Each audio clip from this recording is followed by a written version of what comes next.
앞으로는 출생신고가 되어 있지 않거나 무연고자로 주민등록번호 부여 사실을 확인할 수 없는 사람, 상담을 요청한 위기 임산부 등 주민등록번호가 없거나 이용이 곤란해 사회보장급여를 받기 어려웠던 사람도 복지급여를 받을 수 있게 됐습니다. 이에 따라 주민등록번호 이용이 곤란한 대상자라도 사회보장 전산관리번호를 부여받아 기초생활보장급여, 의료급여, 긴급복지지원, 보호출산지원 등 11개 유형의 사회보장급여를 7월 3일부터 수급받을 수 있게 됐습니다. 이와 함께 위기 임산부를 지원하는 기관이 사회서비스 정보 시스템을 이용할 수 있는 근거 조항도 마련됩니다. 위기 임신 및 보호출산과 아동보호에 관한 특별법 제정 및 시행에 따라 새롭게 설치되는 위기 임산부 중앙상담지원기관 및 지역상담기관은 시스템을 통해 위기 임산부 상담, 출생증서 작성 등의 업무를 처리할 수 있게 됐습니다.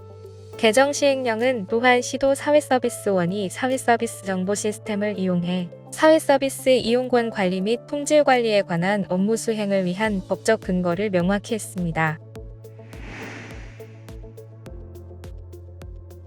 그동안 간호수당을 받지 못했던 상위 등급 3에서 7급 국가보훈 대상자들도 9월부터 장애인 활동 지원 서비스를 제공받을 수 있게 됩니다. 국가보훈부와 보건복지부는 협업을 통해 장애인복지법 시행령을 개정 9월 1일부터 65세 미만 상위 등급 3에서 7급 국가보훈 대상자에게 장애인 활동 지원 서비스를 신규 지원한다고 6월 26일 밝혔습니다. 장애인 활동 지원 서비스는 일상생활과 사회생활이 어려운 장애인에 밀착해 자립을 돕고 가족 돌봄 부담을 경감하는 제도입니다. 신체 기능과 자립생활 능력 등을 평가한 서비스 지원 종합조사 결과에 따라 월 97만 1,000원에서 775만 4,000원에 해당하는 서비스를 지원합니다. 그동안 상위 등급 상급에서 7급에 해당하는 국가보훈 대상자는 간호수당 지급 대상이 아니면서 장애인 활동 지원 서비스 대상에서도 제외돼 사각지대에 놓여 있었습니다. 하지만 앞으로는 신체 가사활동, 이동지원 등의 활동보조, 방문 목욕 간호 등의 서비스를 지원받을 수 있게 됩니다. 정부는 9월 제도 시행에 앞서 구비 서류, 접수 절차 등 지침을 정비해 안내할 예정으로 상위 등급 3에서 7급 국가보훈 대상자도 기존 활동 지원 대상자와 동일하게 주소지 관할 읍면 동주민센터를 방문해 서비스를 신청할 수 있습니다. 국토교통부는 입주자 부담이 덜한 전세로 주변 시세보다 저렴하게 장기간 거주할 수 있는 새로운 개념의 든든 전세주택을 도입하고 서울과 수도권을 중심으로 기확보한 주택 약 3,400호에 대해 지난 6월 27일부터 순차적으로 입주자 모집 공고를 실시한다고 밝혔습니다.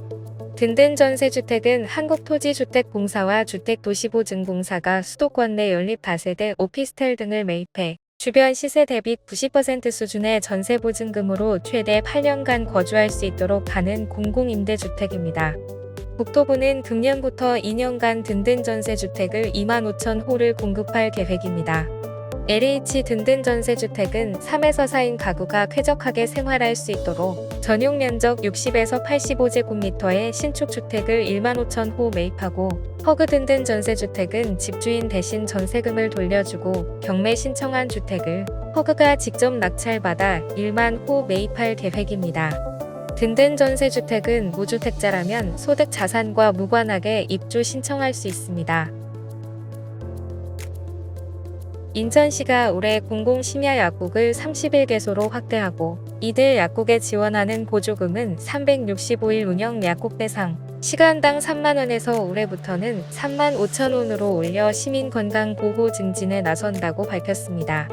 인천시는 심야 시간 및 공휴일에 의약품 구입 불편을 해소하고 의약품의 오남용을 방지하기 위해 지난 2019년부터 공공심야 약국을 운영하고 있습니다.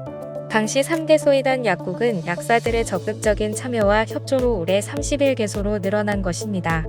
현재 365일 운영 13개소와 의일제 운영 18개소로 총 31개소를 운영하고 있으며 2023년 말 7개소이던 365일 운영 약국은 현재 13개소로 6개소가 늘어난 상태입니다. 시는 올 초부터 365일 운영 약국에 지원하던 보조금을 당초 시간당 3만원에서 3만 5천원으로 늘렸고 추가 참여를 독려하기 위해 내년 보조금 상향도 검토할 예정입니다. 지금까지 장애인 생활신문 편집국에서 전해드렸습니다.